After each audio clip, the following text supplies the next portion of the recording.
अस्सलाम वालेकुम। Hydari market management से मोहम्मद नदीम बात कर रहा हूँ। ये जनाब मैं और अख्तर भाई यहाँ पे विज़िट के लिए आए और यहाँ का हाल तो पिछले साल से भी बहुत बुरा है।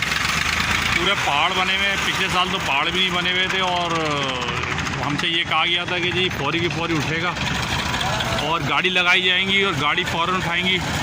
तो गाड़ी कोई लगी भी तो नहीं है फ़िलहाल।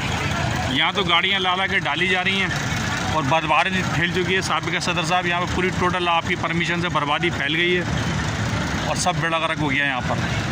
और ये जो इसका हाल जो हो गया, जो बदबू का जो हाल है, जो मामलात हैं, ये तो मुझे नहीं लग रहा है कि कोई 1 महीने से पहले भी ये चीज़ें सही हो पाएंगी।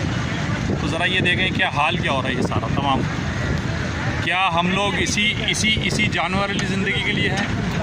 ये जानवर वाली ज़िंदगी हम गुजारने के लिए हैं? हम दुकानदार सिर्फ इसलिए हैं? तो ये आप देखें, ये पिछले साल से 10 गुना ज़्यादा है। पिछले साल जब मैंने विज़िट किया था, मैं उसकी वीडियो डालूँगा, ये उससे 10 गुना ज़्यादा है।